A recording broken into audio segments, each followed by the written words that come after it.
Bismillahirrahmanirrahim. Alhamdulillahirabbil alamin wassalatu wassalamu ala asyrafil anbiya'i wal mursalin wa ala alihi wa ashabihi ajmain. Adik-adikku, siswa-siswi Mutiara Ummah yang saya cintai, alhamdulillah kita masih bisa bertemu pada ta'lim Ramadan ini. Insyaallah pada pertemuan kita kali ini akan membahas sebuah kisah. Yang kisah ini terdapat di dalam Al-Quran surat Al-Qalam ayat ke-17 sampai ayat ke-33. Adik-adikku yang saya cintai, pada kisah dari surat Al-Qalam ini yang terkenal dengan kisah Ashabul Jannah atau para pemilik kebun.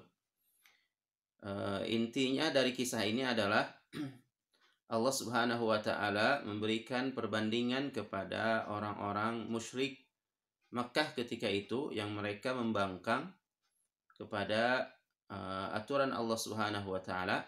Maka orang-orang Makkah tersebut, orang-orang musyrik Makkah tersebut ditimpa sebuah musibah. Nah, kejadian ini sama seperti Ashabul Jannah, para pemilik kebun. Mereka juga ketika mereka membangkang kepada Allah itu ditimpa musibah oleh Allah Subhanahu wa Ta'ala. Singkat cerita dari kisah ini adalah dulu kala ada seorang yang punya kebun yang ketika panen orang tersebut selalu menyisihkan bagian untuk orang-orang miskin dari hasil panennya tersebut. Nah, ketika orang tersebut meninggal dan diwarisi oleh anak-anaknya, maka anak-anaknya tidak mewarisi sifat bapaknya yang ketika panen bapaknya itu selalu menyisihkan untuk orang-orang miskin. Nah, mereka berniat untuk tidak memberikan hasil dari panennya, haknya, atau tidak menyisihkan untuk orang-orang miskin. Maka Allah Subhanahu wa Ta'ala menimpakan azab kepada mereka karena perbuatan maksiat mereka. Secara terperinci di surat Al-Qalam ini Allah Subhanahu wa Ta'ala menyebutkan bahwa mereka anak-anak yang mewarisi kebun tersebut telah merencanakan sebuah rencana jahat. Yakni di malam-malam di sehari sebelum mereka memanen, mereka bersumpah untuk memanen hasil kebunnya tersebut pagi-pagi. Kenapa mereka melakukannya pagi-pagi? Karena ketika mereka memanen pagi-pagi buta, mereka tidak disaksikan oleh orang-orang, mereka tidak disaksikan oleh orang-orang miskin, sehingga hasil panen mereka itu tidak ada yang diminta oleh orang-orang miskin. Kemudian wala yastasnun. Kemudian mereka itu tidak menyisihkan. Artinya mereka ketika memanen atau ketika akan memanen itu tidak mengucapkan insya Allah. Jadi mereka meyakini bahwa hasil panen yang mereka akan panen tersebut adalah hasil usaha mereka dan tidak ada sedikit pun campur tangan dari Allah Subhanahu wa Ta'ala. Atau makna lain dari wala yastasnun adalah mereka tidak menyisihkan bagian dari hasil panennya tersebut untuk orang-orang miskin. Maka Allah Subhanahu wa Ta'ala ketika mereka sudah merencanakan sebuah rencana yang jahat atau sebuah rencana maksiat yang sudah matang, yaitu mereka tidak mau menyisihkan untuk orang miskin, maka Allah timpakan kepada mereka azab. Fatafa 'alaiha ta'ifun min rabbika wa hum naimun. Fatafa 'alaiha ta'ifun min rabbika wa hum naimun. Maka Allah Subhanahu wa Ta'ala menimpakan bencana kepada mereka dalam kondisi mereka ketika itu tertidur di malam besoknya mereka akan memanen. Nah, ketika mereka bangun dari tidurnya dan mereka tidak menyadari bahwa sesungguhnya kebunnya itu sudah Allah binasakan, sudah Allah hancurkan kebunnya. Dalam tafsir disebutkan bahwa hancurnya itu seperti terbakar, ya. Jadi panennya buah-buahannya, pohon-pohonnya itu terbakar sehingga menjadi hitam karena hasil dari terbakar tersebut. Nah, di pagi harinya mereka tidak menyadari hal itu, mereka masih menyangka bahwa kebunnya masih berbuah dan siap untuk dipanen. Maka mereka di pagi hari tersebut mulailah mereka melaksanakan atau melakukan apa yang sudah direncanakan secara matang tadi malam, bahwa mereka akan menghalang-halangi orang miskin untuk mendapatkan haknya atau mendapatkan bagian dari panennya tersebut. Maka ketika mereka nyampe ke tempat kebun mereka, mereka mendapati bahwa kebunnya itu sudah kering, ya, sudah hitam. Dan barulah di sana mereka tersadar bahwa sesungguhnya apa yang mereka lakukan itu adalah perbuatan salah. Maka salah seorang di antara mereka mengingatkan untuk tidak melakukan perbuatan jahat tersebut. Yani qala awsatuhum alam aqul lakum laula tusabbihun. Jadi ada salah seorang yang paling baik di antara mereka tersebut mengingatkan bahwa sebelumnya mereka terjadi perdebatan gitu, dan mereka orang yang baik tersebut kalah gitu. Nah, maka dia mengingatkan kembali, bukankah aku telah mengatakan bahwa kenapa kalian tidak bertasbih atau memuji kepada Allah Subhanahu wa taala, tidak bersyukur atas nikmat Allah Subhanahu wa taala, tidak beribadah sebenar-benar ibadah.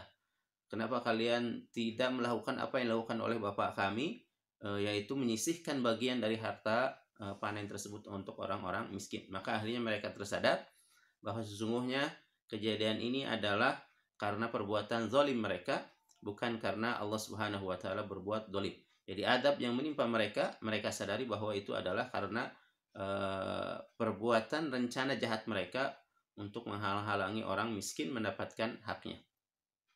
Maka setelah mereka mengakui kesalahan, kemudian mereka bertobat kepada Allah Subhanahu wa taala, mereka berharap Allah Subhanahu wa taala menggantikan dengan sesuatu yang lebih baik untuk mereka, dan mereka juga berharap akan mendapatkan ampunan dari Allah Subhanahu wa taala.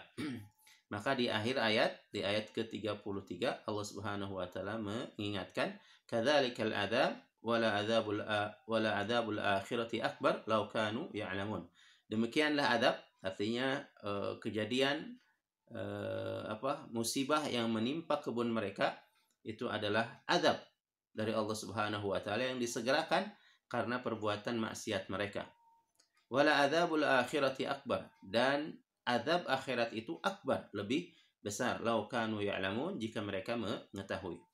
Jadi Allah Subhanahu wa taala mengingatkan kepada mereka bahwa sesungguhnya musibah yang menimpa kebun mereka itu adalah azab. Kenapa turun azab? Karena mereka melakukan maksiat. Apa maksiat yang mereka lakukan? Adalah mereka merencanakan secara matang di malam hari untuk memanen besok di pagi hari dan menghalang-halangi orang miskin untuk mendapatkan haknya. Ya, jadi mereka sudah merencanakan untuk tidak memberikan hak orang miskin dari hasil panen mereka. Itu adalah rencana jahat mereka. Wala adzabul akhirati akbar, dan azab akhirat itu nanti setelah hari kiamat, nah di hari kiamat akbar itu lebih besar lagi. Jadi azab neraka itu lebih besar lagi dari azab yang ada di dunia ini. Nah, hadirin adik-adikku yang saya cintai, ayat ini diturunkan oleh Allah Subhanahu wa taala dan menjadi teguran bagi orang-orang musyrik Mekah ketika itu, bahwa sesungguhnya azab yang mereka timpa atau musibah yang mereka rasakan ketika mereka berada di dunia, ketika mereka di dunia sebelum meninggal, itu adalah seperti azab yang Allah turunkan kepada ashabul jannah, kepada para pemilik kebun tersebut. Jadi maka Allah memberikan peringatan kepada mereka, kepada orang-orang musyrik Mekah, agar senantiasa mensyukuri nikmat. Ya, jadi ashabul jannah ini mereka telah diberikan nikmat, dan apa yang dilakukan oleh bapaknya, dari nikmat tersebut mereka sisihkan bagian untuk orang miskin. Nah, pelajarannya untuk orang-orang musyrik Mekah adalah ketika Allah Subhanahu wa taala memberikan nikmat yang begitu luas kepada orang-orang musyrik Mekah, maka seharusnya mereka itu mentaati Allah Subhanahu wa taala. Di banyak ayat disebutkan bahwa misalnya Allah Subhanahu wa taala memberikan nikmat rasa aman dan memberikan nikmat makanan kepada orang-orang Quraisy ketika itu ya. Dalam sebuah ayat disebutkan li'ila fi Quraisyin ila fihim rihlatash shita'i was-sayf falyabudu rabb hadzal bait alladzi at'amahum min ju'i wa amanahum min khauf.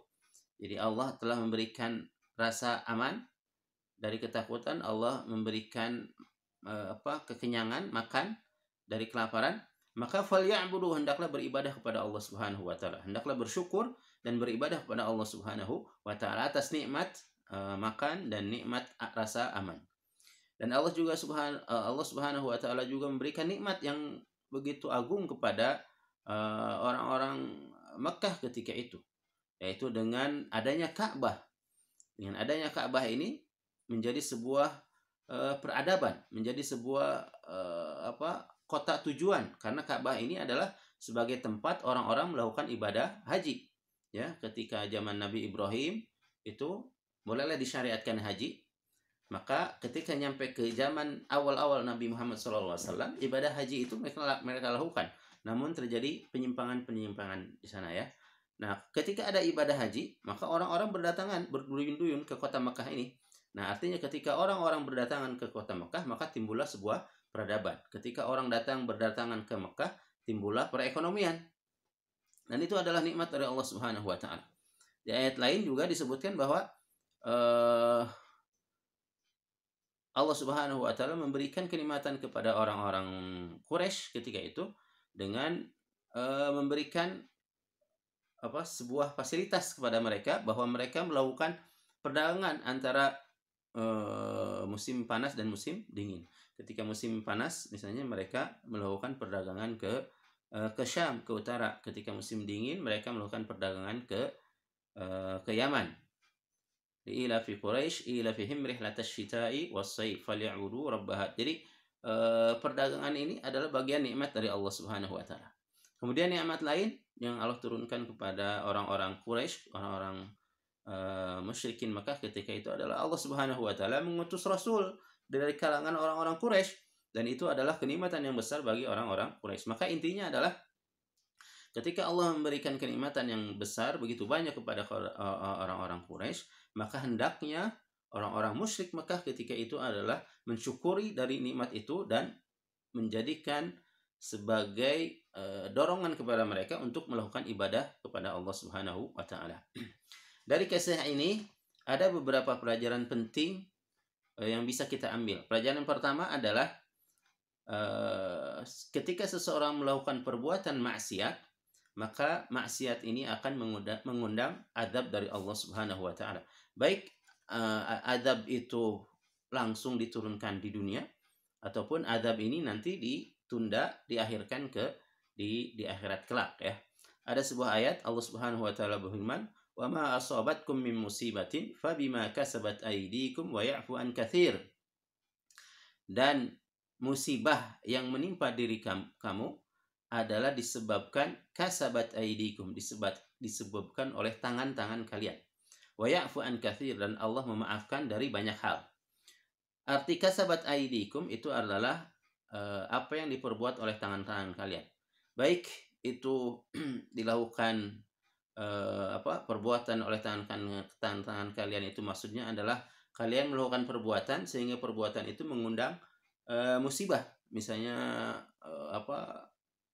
melakukan penggundulan hutan, kemudian terjadi musibah banjir. Nah, itu kan disebabkan oleh tangan-tangan kalian secara langsung, yang perbuatan tersebut mengundang musibah. Dan ada lagi musibah itu akan datang ketika kalian melakukan perbuatan maksiat.